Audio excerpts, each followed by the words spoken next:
Welcome to a TV20 News Break. I'm Dan Monroe. The Cleveland Division of Police hosted their annual awards ceremony to celebrate officers and citizens of Cleveland. Mayor Justin Bibb joined for the ceremony, thanking and congratulating all in attendance. Here's TV20's Alex Victerna with the story. I want to just give a round of applause to all the brave men and women who are getting an award here this evening. Let's give a round of applause. We also must applaud your family because they're getting awards tonight as well for supporting you. So let's show them some love and recognition. And I'm just so excited as well that we're going to be honoring some amazing citizens who've been working with us to keep our community safe. You know, there's an old African proverb that says this: if you want to go fast, you go alone. But if you want to go far, you go together. Several awards were given out at the ceremony, both for members of the Cleveland Division of Police and residents of Cleveland who put their own safety and well-being at risk to protect others.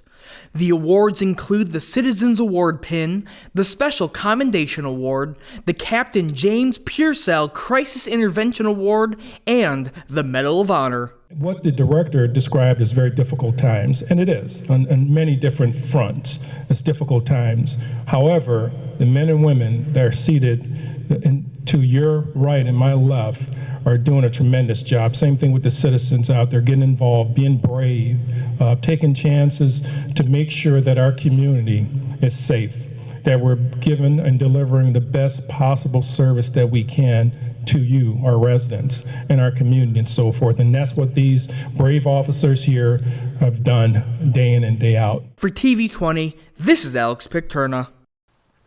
Thanks, Alex. You can find the full police awards ceremony airing here on TV20 or on our TV20 Cleveland YouTube page. The City of Cleveland recently graduated their second new EMS class for the year of 2023, and numerous city officials were there to congratulate and welcome the new members. Here's TV20's Alex Victerna with more. Many of our residents, particularly those who don't have a lot of resources, are going to rely on you for world-class healthcare service, but just world-class service in general. And so my only call to action is to recognize the power of your job, the power of your vocation, and continue to serve our city with the best that you have. Public service is a call, it's a cause. This is not just a job. I don't think any of you took this on just because you wanted a paycheck. I think you took this on because you wanted to be public servants. And let me say this, all of us are public servants, even though the mayor, myself, Councilman Polinsik, and others of us have been elected and appointed to different positions. We are one big family at the city of Cleveland, and all of us are public servants just the same. So I want you to carry that with a badge of honor, because these folks in this neighborhood deserve the best that you and we have to offer. I've often thought to myself, you know, none of us here, those of us who are public officials, nobody drafted us. Nobody made us do it. And so to the 6 graduates that are here, that were just been sworn in, how appreciative I am, because man, we need you, okay? We need you in the streets of Cleveland to help us. So often when I see those lime green ambulances driving through my own neighborhood, I often wonder who's in them. Is it a child? Is it an elderly person? Is it someone who's in a car accident? And a lot of people, they don't realize, or they don't even think about that until after the fact, until they need it. So I've learned a long time ago how important EMS is to the city of Cleveland. By the end of the ceremony, Cleveland EMS welcomed 6 new graduates into their ranks: Aiden Butler, Adam Crozen, Yasmin Fakih, Thomas Swanner, Felicia Shipp, and valedictorian of the class, Matthew Pickens. Paramedic Pickens was invited to say a few words to the class at the end of the ceremony. I could speak for myself and the rest of the cadets here today that we have learned a lot from the first day of the academy till today. Being in the EMS field is not just about having colleagues, but building a supportive community that helps us thrive. Whether it's sharing a laugh in challenging situations, the bonds we form here in our EMS family are truly special. I want to again take a moment to express my gratitude to our incredible commissioner and all the amazing training sergeants and FTOs who have been there for us, guiding us on how to run EMS calls the Cleveland way. Their expertise, patience, and encouragement have made a world of difference in our training and development. Let's also celebrate the teamwork within our EMS community, because together we can provide the best care possible for the citizens of Cleveland. For TV20, this is Alex Picturna. Thank you, Alex. You can find the full ceremony airing here on TV20 or on our TV20 Cleveland YouTube page. Well, it's fall, and what does that mean? Leaves everywhere, falling all over the lawn and the streets. But the Department of Public Works Division of Street Maintenance wants you to know that the 2023 leaf pickup program will begin the week of November 6th and run through 8 weeks through December 29th, weather permitting. As in years past, the program will focus on high generation areas defined as areas with the highest concentration of city-owned tree lawns, potentially causing hazardous conditions or flooding. The division will systematically deploy sweepers, leaf machines, end loaders, and leaf blowers in these areas over the course of the program. High generation areas have been vetted by street supervisors in partnership with Urban Forestry, the Cuyahoga County Tree Canopy, and the Mayor's Office of Sustainability. Leaf pickup signage will be posted 1 week in advance of service being provided to allow residents in that area time to move collected leaves to the tree lawn. Signage will also be posted in neighborhoods to remind residents not to park on the street on leaf collection days. Residents are reminded never to rake leaves into the street, where they may clog sewers, create hazards for traffic and cyclists, and affect snow and ice control. Residents in all areas of the city may bag leaves and place bag leaves out with their trash on their regular waste collection day. Residents who bag leaves may set out 20 leaf bags with their trash for the duration of leaf collection season. Based on volume and weather conditions on collection day, residents' trash may be picked up first, followed by bagged leaves. Residents may also opt to leave the leaves or turn them into mulch by mowing over leaves and chopping them into small pieces to use in their home gardens and landscapes. For more information, visit the City of Cleveland's website at clevelandohio.gov. The 16th Annual Disability Awareness Day was hosted at Benjamin Rose, presented by the Cleveland Department of Aging. TV20's Alex Picturna was there with the story. With sponsors such as the Cleveland Department of Aging, Down Syndrome Association of Northeast Ohio, and the Alzheimer's Association, Disability Awareness Day was a celebration of neurodivergence in the city of Cleveland, while presenters provided some important information to the audience. There are 6.7 million Americans that are currently living with Alzheimer's dementia, 1 in 9 people over the age of 65. And according to some reports, neurodivergent adults are almost 3 times more likely to develop early onset dementia. You've heard us talk about this, but we can't say it enough, that the number of people over the age of 65 is expected to grow from 58 million to 88 million by 2050, meaning there's an exponential increase in the number of older adults who will need accessible spaces for people who are neurodivergent. The first presentation at the event was put together by Grace Blatt of the Cuyahoga Board of Developmental Disabilities and Mara Lane of Age Friendly Cleveland to discuss some of the struggles neurodivergent people face and how we can improve public spaces for them. I'm so excited about this event, not only because I'm seeing so many new and familiar faces, but also because we're covering a topic that is often misunderstood, misinterpreted, and honestly taboo. But today we're going to talk about it, and because we have such a diverse audience of professionals within the disability world, people with disabilities themselves, and just interested citizens of Cleveland, we're going to do a sort of a broad overview of what neurodivergence really is. Now, this information that I'm going to present to you today could change in the next 10 years. In fact, I hope it does. We could find new treatments, find new interventions. We could redefine what neurodivergent means or find a new term for it altogether. After the presentation, a panel was hosted featuring representatives from various disability advocacy groups who discussed topics such as what their organization provides to Northeast Ohio, what they hope to see change in Northeast Ohio to better serve the disabled community, along with how neurodivergent groups adapted during the COVID-19 pandemic. During the pandemic, Milestone's self-advocate group started a Discord group by autistic people for autistic people, which has flourished. And we're finding out it's one of the only sort of fully autistic social networks out there. And there's researchers who are saying like, hey, I wonder what we can learn about how the autistic brain networks. So something that was, again, just a, oh my gosh, it's the pandemic, what can we do to meet our goals, has turned into a really exciting gift for a lot of people in a way that, the rest of us didn't necessarily anticipate. After a Q&A session, Councilman Kevin Conwell and Brian Casey were invited to the microphone to say a few words. Councilman Casey shared a personal story about advocating for his daughter with Down syndrome, while Councilman Conwell shared his story of advocating for disabled workers. So we have 5 children, and Brianna is our 4th of 5, and we had all our kids in Catholic grade school. And it came time to put Brianna into Catholic school with the rest of her siblings. And to make an extremely long story short, we ended up being asked to leave the Catholic Church.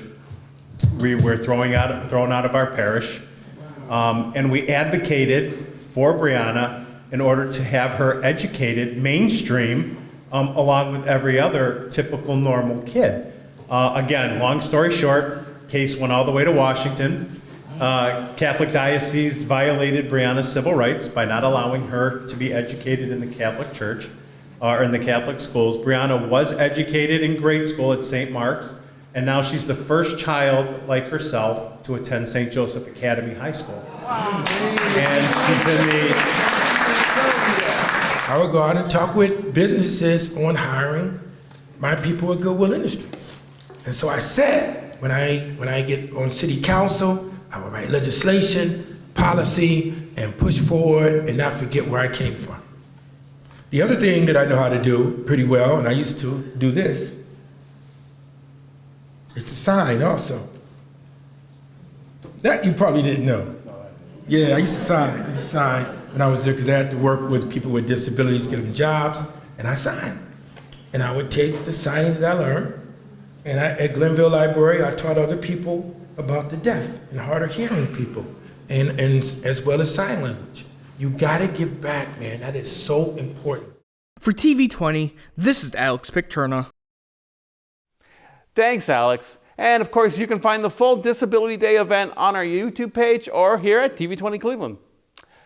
Finally, the City of Cleveland's Big City Boo returned for a fun night of trick-or-treating and fall activities for the entire family.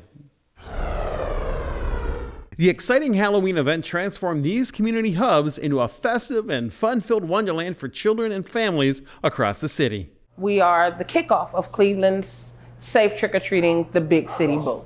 This year was camp's first year, so we kind of wanted to show out a little bit. So we had a haunted maze, which is behind me, trick-or-treating at the cabins, and we had games and refreshments in our dining hall. Each recreation center went all out with decorations, candy, and activities for the children to enjoy.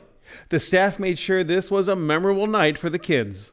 Oh, this staff was amazing. And it took a lot of time and patience because what we turned these buildings into was amazing. So just patience, time, and cooperation. We worked together really well, and it all came together, and it was really nice. Throughout the evening, each recreation center held their own unique Halloween festivities. From pumpkin decorating to costume contests, there was something for everyone. There was even a haunted house for the brave-hearted. Having this is important because it gives kids a safe alternative. I've never been that parent that wanted my kids to trick or treat. So having Big City Boo was amazing once I started recreation. It's events like these that showcase the strong sense of community in Cleveland and the dedication to making the city a welcoming, safe environment for all. TV20 is streaming live 24/7. Visit TV20Cleveland.com to see our live feed and more. Stay connected with TV20 wherever you go by liking and following us on Facebook, Instagram, and X. And be sure to subscribe to our YouTube page to watch our numerous programs.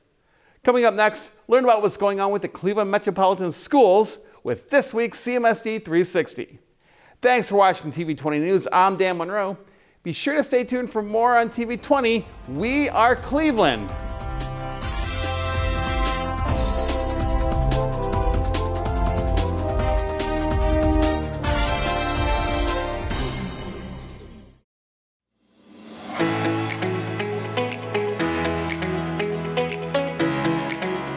Hello, I'm Darielle Snipes with the CMSD News Bureau. Welcome to CMSD 360, a look at news happening around the district for the week of November 5th. It is that time of year again when we fall back. If you haven't done so already, make sure to turn your clocks back 1 hour as daylight saving time ended on Sunday, November 5th at 2 a.m. It is also a great time to change the batteries in your smoke detectors. The 2023 Charities of Choice Workplace Giving Campaign is officially underway. If you have not yet made a pledge, please consider donating via the individual online electronic giving portal sent in an email on October 24th. Let's meet CMSD's goal of 100% participation. Tuesday is Election Day. All registered voters are strongly encouraged to have their voices heard by casting a ballot. Since many CMSD schools are used as polling locations, there will be no school for students. Educators will participate in a professional development day. Due to the election, the Board of Education work session will be held on Wednesday at East Professional Center, located at 1349 East 79th Street. The meeting will begin at 6:30 p.m. It will also be live streamed on the district's Facebook and YouTube pages. On Thursday, CMSD CEO Dr. Warren Morgan will deliver his first State of the Schools address at the Huntington Convention Center of Cleveland. Doors open at 11:15 with the forum starting at 12. If you would like to purchase a ticket, the last day to do so is Monday. You can buy a ticket at cityclub.org. The address will also be live streamed. Remember to check out Dr. Morgan's weekly newsletter. It is emailed out each Monday and contains district information as well as the CEO's thoughts on various matters. If you aren't receiving it and would like to, you can sign up at clevelandmetroschools.org, then click on the CEO tab. On the left-hand side, you will see CEO Weekly Focus newsletter. Click on that tab to sign up. Friday, there is no school and all facilities are closed in observance of Veterans Day. The federal holiday falls on Saturday this year. It is a day that we take time out to honor military veterans of the United States Armed Forces. Many of these men and women risk their lives fighting for our nation, and we thank them for that. Well, this week's shout out goes to the Denison Dragons of the Month and Positive Behavior Referrals. Teachers select one student each month who embodies what it means to be a dragon: diligent, respectful, accountable, goal-oriented, open-minded, and noble. These students were announced last week, and they received a certificate and had their pictures posted on social media. Nice work, Dragons, and congratulations for being positive and showing other students what it means to be a school leader. Now we want to hear from you. Who do you think should receive a CMSD shout out? Tag Cleveland Metro Schools in your social media post and use the hashtag CMSD shoutout. November is National Family Engagement Month at all our schools. It is a time set aside to build relationships between caregivers and educators in support of our scholars' success. The district's Family and Community Engagement Department works every day to build these relationships. For more information, head to clevelandmetroschools.org/Family Engagement Month. And if you share stories of engagement on social media, please use the hashtag CMSDFamiliesRock. Also, National Parent Involvement Day is Thursday, November 16th. Looking ahead, the HBCU College Fair will be Saturday, November 18th at Warrensville High School from 9 a.m. to 3 p.m. This is a great time for students and their families to explore what colleges they may want to attend after graduation. Also, get ready for high school choice season. CMSD allows families of 8th graders to choose the schools their students attend. New this year, there will be parent education sessions at the 2 high school choice fairs. The topics are expected to include special education, graduation requirements, and more. The fairs are scheduled for Wednesday, December 6th at East Professional Center and Tuesday, December 12th at Max Hayes High School. Both fairs will be from 5 p.m. to 7 p.m. Now, this is a perfect time for caregivers to explore the more than 30 unique high schools that constitute CMSD. Families can start submitting their choices for a high school at choosecmsd.org on Monday, December 4th.